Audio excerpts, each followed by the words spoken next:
Então, quando trocar?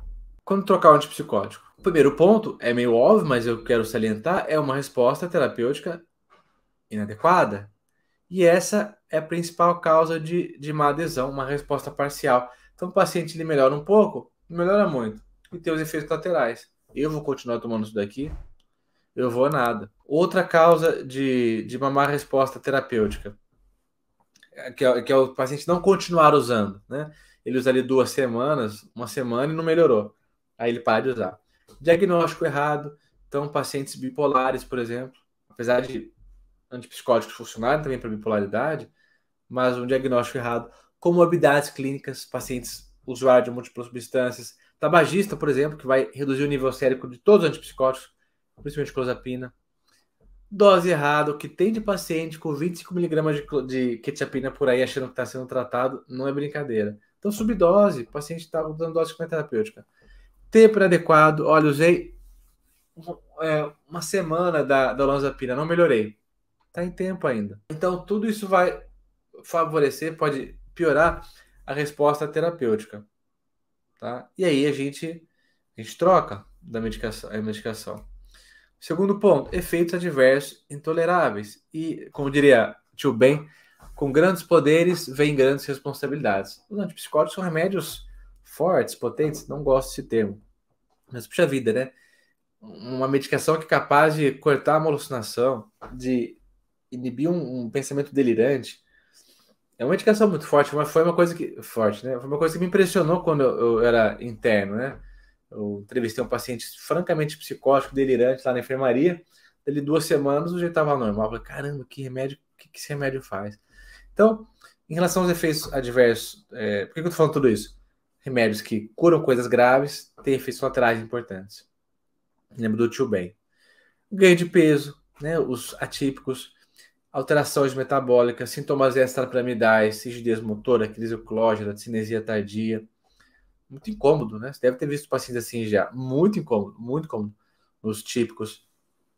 Hiperprolactinemia, aí tem galactorreia, ginecomastia, queda da libido, sonolência. Então tem muita coisa que atrapalha a vida do paciente. É claro que tem o que a gente fazer.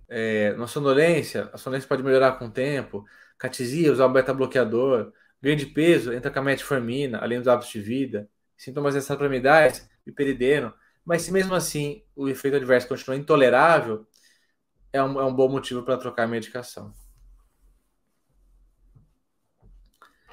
E quando o paciente ou familiares pedem, doutor, eu não quero usar mais o ariprazol.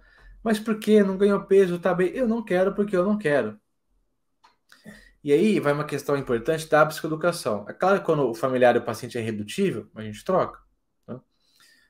Uma coisa que não dá certo, o paciente faz uma coisa contra a força de vontade, depois que ele está estável. Mas muitas vezes o nó é o seguinte: pega essa que isso aqui não tem livro, não. O paciente ou o familiar associam algum efeito adverso, algum incômodo, alguma queixa à medicação, ao antipsicótico. E na verdade não é. Por exemplo, tive uma paciente uma vez que achou que estava com um prurido ocular. Estava com uma baita coceira no olho e associou que era da medicação. E eu fui lá, eu resgatei, eu pesquisei, falei colega oftalmo, e não era. E ela cismou que era. E não era um efeito idiosincrático. Tinha umas questões na casa dela de gato, de alergia, enfim. E ela cismou que era da medicação. E ela não quis usar. Então, o paciente faz algumas associações que não tem muito a ver, mas para ele tem e ele pede para mudar. Então, essas são as 3 situações que a gente troca. O paciente não melhorou, melhorou, mas teve muito efeito adverso, insuportável, não possível de melhora com o antídoto, e o paciente quer mudar. E o paciente quer mudar. Então, aqui é um momento foguinho. É meio óbvio, mas é importante sistematizar. Em relação aos efeitos adversos, eu vou deixar mastigado para você. Eu citei alguns, tá?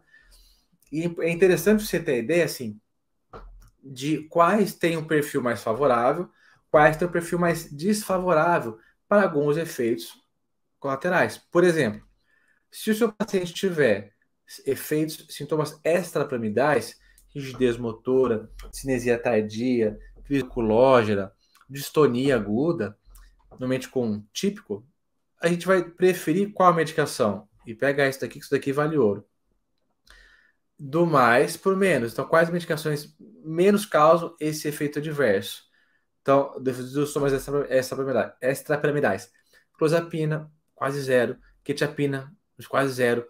Olanzapina, aripiprazol, B-, brexpiprazol, ziprasidona. Rafael, risperidona, olanzapina. Presta atenção. A tabela é essa. Então, se tem um paciente, pessoal que trabalha em CAPS, presta atenção. O paciente está com haloperidol, melhorou, mas fez lá uma distonia aguda. O que a gente pode prescrever? O que tem no SUS? Quetiapina e olanzapina. Pá, quetiapina. Primeira indicação. Por quê? Porque o paciente teve sintoma extrapiramidal. Olha como está embasado, como facilita o raciocínio clínico. Difícil entrar com clozapina, né, de cara. Mas os neurologistas gostam muito, né, por conta das síndromes motoras. Os neurologistas usam bastante. Então, ó, de cima para baixo, o que é mais favorável. Rafael, gostei. E efeito anticolinérgico? O paciente fez muita constipação, visão turva, retenção urinária, síndrome seca, né? Síndrome colinérgica, síndrome molhada, efeitos anticolinérgicos, síndrome seca. A gente troca por risperidona, paliperidona, ziprasidona, lurazidona, aloperidol, aripiprazol e brexpiprazol. Tá bom? Então, isso daqui, Rafael, não consegui decorar.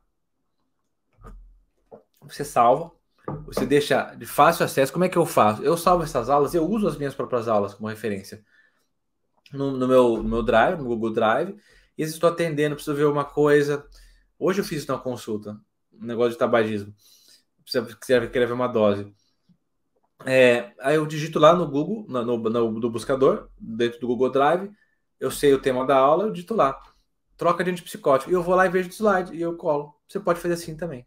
Tá? Você tem acesso aos slides da aula. Então, vamos lá. Ganho de peso. Haloperidol. Causa, mas é bem menos. Ziprasidona. Muito pouco. Lurazidona. Ariprazol e amisuprida. Bom? Mais comumente, lurazidona e ariprazol são os meus preferidos.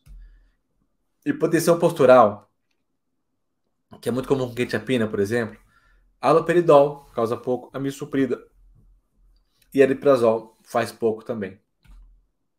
Vou passar mais rápido que você pode anotar depois.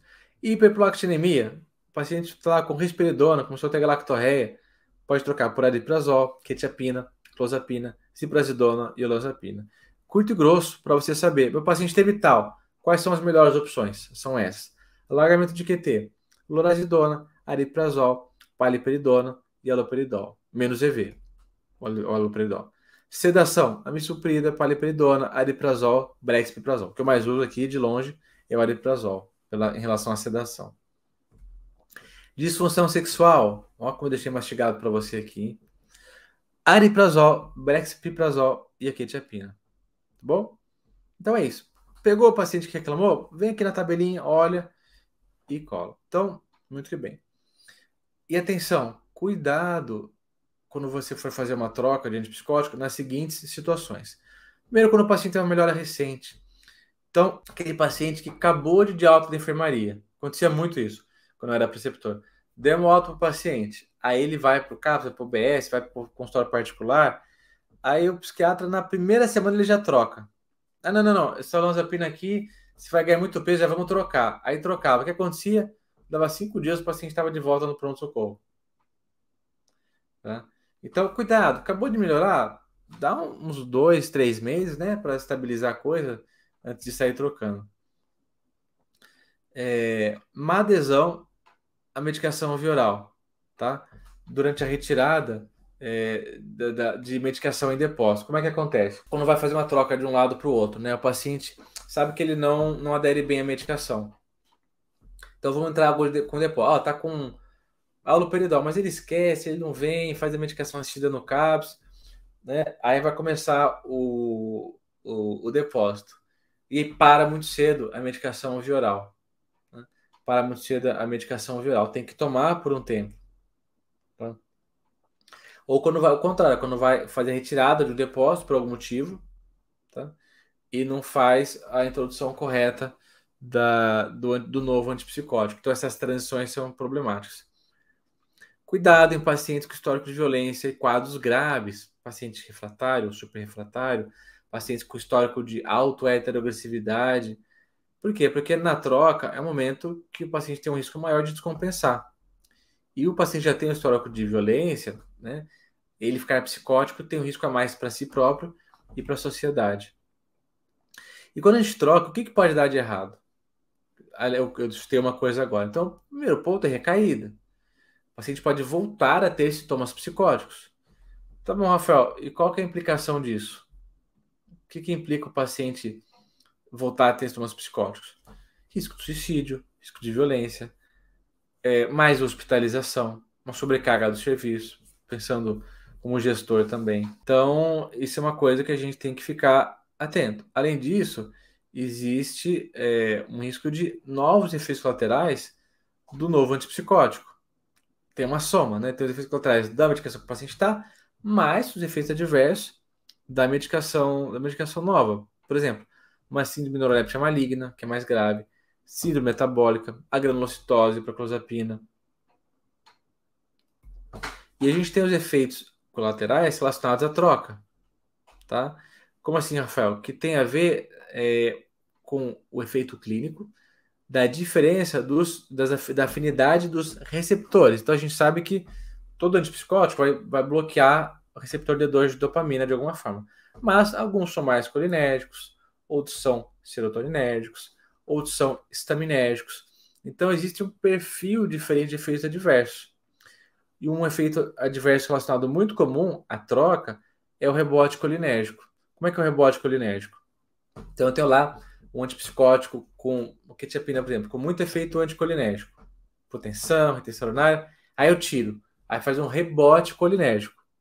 Náusea, vômito, dor de cabeça, inquietação, ansiedade, insônia, fadiga, mialgia, rinite, sudorese, parestesia, diarreia.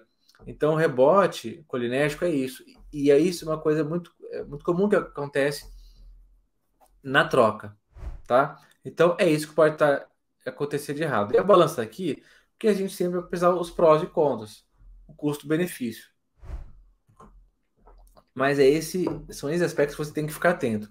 Normalmente, quando você faz na maciota, tem uma estratégia, como eu vou ensinar aqui, é para ser suportável, tá? É para ser suportável. E, de novo, a gente vai pesar o risco, assim, de uma recaída e dos efeitos adversos. Porque aquele paciente que é super grave, que ele psicotiza, ele tenta suicídio ou ele agride os outros, é preferível que ele pene um pouco mais com os efeitos adversos do que ele ter uma recaída. Agora, aquele paciente que, mesmo quando psicotiza, fica suave, não agride os outros, fica mais isolado, mas ele é muito sensível ao efeito adverso, talvez vale a pena ir mais devagar na troca.